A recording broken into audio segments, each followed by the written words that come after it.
deep underground, where the air hung heavy and still. Two archaeologists, Dr. Aris and Liam, had made an incredible discovery. They'd found an ancient alchemist's lab, a place where someone long ago tried to turn everyday things into gold and create magical potions. Dr. Aris, who was very careful and smart, was busy cleaning an old stone tablet. Liam, younger and full of excitement, was peering into a strange, bubbling pot that hadn't bubbled in centuries. "This is amazing," Liam whispered, the heart of his work.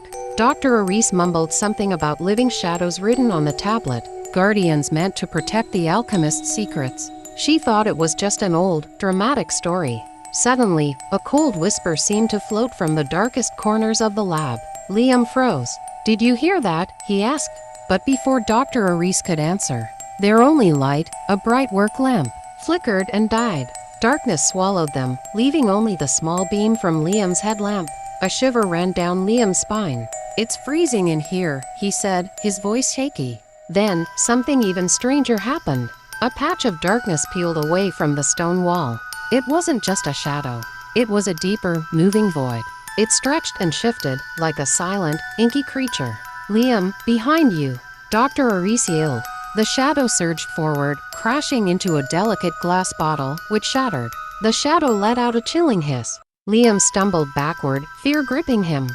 More of these strange shadows detached themselves from the walls, swirling and coming together. They weren't just dark.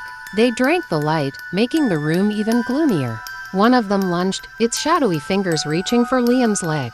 He cried out, scrambling away.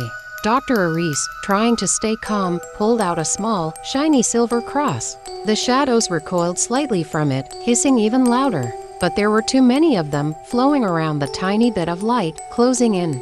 A shadow rose up behind Dr. Aris, forming a crude, stretching arm. It reached for her, and she barely dodged its grasp. "We need to get out. Now," she shouted.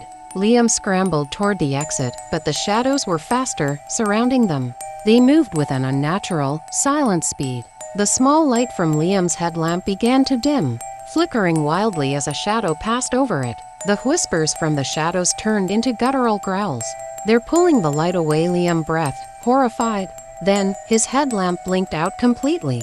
Silence. A sickening crunch echoed in the darkness, followed by a choked gasp.